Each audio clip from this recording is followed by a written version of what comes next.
Cinema ప్రపంచంలో కొన్ని combinations ఉంటాయి. అవి ప్రేక్షకులకు ప్రత్యేకమైన అంచనాలను సృష్టిస్తాయి.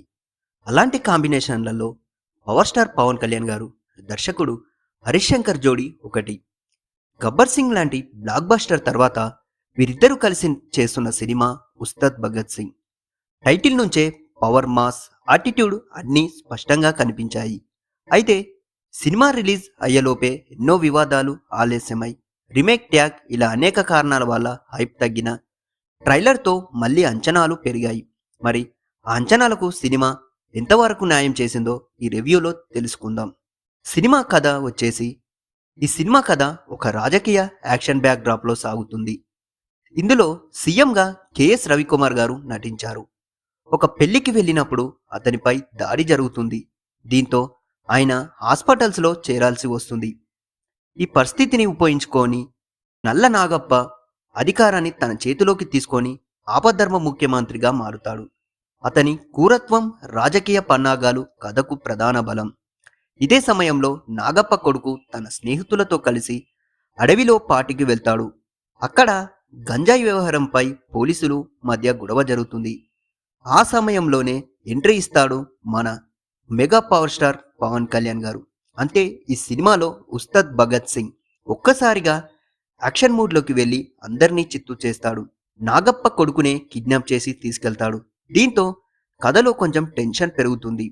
మరోవైపు శుక్లా, అంటే ఈ సినిమాలో రాశి ఖన్నా శుక్లాగా చేసింది, తన కుటుంబంతో అడవికి వస్తుంది. ఆమెకు భద్రతగా ఉస్తాద్ భగత్ సింగ్ ఉండడంతో కథలో కొత్త మలుపు. నాగప్ప గ్యాంగ్ శుక్లాను కిడ్నాప్ చేసి ఉస్తాద్ను బయటకు రప్పించే ప్రయత్నం చేస్తారు. అసలు నాగప్ప, ఉస్తాద్ మధ్య ఉన్న వైర్యం ఏమిటి?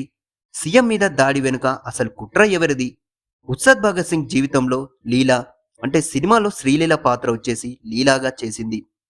టెర్రరిస్టులతో నాగప్పకు ఉన్న సంబంధం ఏమిటి అనేది ఈ సినిమా యొక్క ప్రధాన కథ. ఈ సినిమా విశ్లేషణ గనుక చూసుకుంటే సినిమా ఫస్ట్ హాఫ్ చాలా సింపుల్గా సాగుతుంది. పాత్రల పరిచయం, హీరో ఎంట్రీ, కొన్ని యాక్షన్ సీన్స్, ఇలా పెద్దగా కథ లేకుండా సన్నివేశాలతో మాత్రమే నడుస్తుంది. ఉస్తాద్ భగత్ సింగ్ చిన్నప్పటి కథను కూడా చూపిస్తారు, కానీ అది అంతగా ఎమోషనల్గా కనెక్ట్ కావడం లేదు. నాగప్ప కొడుకు ట్రాక్ కూడా కొంతవరకు మాత్రమే ఇంపాక్ట్ ఇస్తుంది. ఫస్ట్ హాఫ్లో ప్రధాన సమస్య ఏమిటంటే నేరుగా కథలోకి వెళ్లకుండా ఎక్కువ సమయం తీసుకోవడం. దీంతో కొంత ప్రేక్షకులకి కొంత బోర్ అనిపించే అవకాశం ఉంటుంది. అయితే ప్రీ ఇంటర్వెల్ ట్విస్ట్ మాత్రం ఆసక్తికరంగా ఉంటుంది. అక్కడి నుంచే నాగప్ప, ఉస్తాద్ భగత్ సింగ్ మధ్య ఉన్న శత్రుత్వాన్ని చూపించడం ద్వారా సెకండ్ హాఫ్ పై క్యూరియాసిటీ పెరుగుతుంది. సెకండ్ హాఫ్ మాత్రం సినిమా అసలు బలం. ఇక్కడే ఉస్తాద్ అసలు కథ బయటపడుతుంది. లీలాతో ఉన్న ప్రేమ, ఆమె చుట్టూ తిరిగే ఎమోషన్, నాగప్పతో జరిగిన ఘర్షణ, ఇవన్నీ కథను బలంగా ముందుకు తీసుకెళ్తాయి. ముఖ్యంగా ఫ్లాష్ బ్యాక్ ఎపిసోడ్ ప్రేక్షకులని ఎంతగానో ఆకట్టుకుంటుంది. ఈ భాగంలో యాక్షన్ సీన్స్ బాగా డిజైన్ చేశారు. క్లైమాక్స్లో వచ్చే ట్విస్టులు కూడా మంచి ఇంపాక్ట్ని ఇస్తాయి. కొన్ని సన్నివేశాలలో దేశభక్తి ఎలిమెంట్స్ జోడించడం ద్వారా మాస్ ఆడియన్స్ని ఆకట్టుకునే ప్రయత్నం చేశారు. ఇక నటీనటుల పర్ఫార్మెన్స్ విషయంలో పవన్ కళ్యాణ్ గారు ఈ సినిమాలో ప్రధాన ఆకర్షణ. ఆయన screen presence, dialogue delivery, mannerism అన్నీ ఫ్యాన్స్ను ఎంతగానో ఉత్సాహపరుస్తాయి. ముఖ్యంగా పంచ్ డైలాగ్స్ వరుసగా రావడం ఆయన అభిమానులకు పండగలా ఉంటుంది. కొన్ని సీన్స్లో తన డ్యాన్స్ పై తానే వేసుకున్న సెటైర్లు వినోదాన్ని పంచుతాయి. లీలా పాత్ర చాలా అందంగా కనిపించింది. ఆమెతో పవన్ మధ్య వచ్చే లవ్ ట్రాక్ ఈ సినిమాకే హైలైట్ లో ఒకటి. ముఖ్యంగా ఈ మనసే సాంగ్ లో వచ్చే సీన్స్ ప్రేక్షకులను బాగా ఆకట్టుకుంటాయి. ఎమోషనల్ సీన్స్ లో కూడా ఆమె మంచి నటన చూపించింది. రాశి ఖన్నా పాత్ర చాలా సింపుల్ గా ఉంటుంది. కథలో కీలక పాత్ర అయినప్పటికీ ఆమె ఎక్కువగా స్క్రీన్ స్పేస్ లేదు. అయినా తన పాత్రకు న్యాయం చేసింది. పర్తిబన్ నాగప్ప పాత్రలో అద్భుతంగా నటించారు. ఆయన విలన్ గా చాలా నేచురల్ గా కనిపిస్తాడు. క్రూరత్వం, రాజకీయ చాతుర్యం అన్నీ ఆయన పాత్రలో బాగా ప్రతిఫలించాయి. కెఎస్ రవికుమార్ గారు సీఎం పాత్రలో మంచి ఇంపాక్ట్ చూపించగారు. మిగిలిన నటీనటులు కూడా తమ తమ పాత్రలకు న్యాయం చేశారు. ఇక సాంకేతిక అంశాలు గనక చూసుకుంటే సినిమాటోగ్రఫీ చాలా బాగుంది. అడవి సన్నివేశాలు, యాక్షన్ సీక్వెన్స్లు, విజువల్స్ చాలా ఆకట్టుకుంటాయి. బ్యాక్గ్రౌండ్ మ్యూజిక్ యావరేజ్గా ఉంటుంది. పాటలు కూడా పెద్దగా గుర్తుండిపోయేలా లేవు. అయితే ఈ మనసే రీమిక్స్ మాత్రం ప్రత్యేకంగా నిలుస్తుంది. ఆర్ట్ డైరెక్షన్ చాలా బాగుంది. సెట్స్ రిచ్గా కనిపిస్తాయి. నిర్మాణ విలువలు కూడా హై లెవెల్లో ఉన్నాయి. దర్శకుడు హరీష్ శంకర్ గారు తన స్టైల్లో పంచ్ డైలాగ్స్ రాశారు. ఇవి సోషల్ మీడియాలో వైరల్ అయ్యే అవకాశం ఉంది. అయితే కథపరంగా చూస్తే తేరీ పటాస్ వంటి సినిమాల ప్రభావం స్పష్టంగా కనిపిస్తుంది.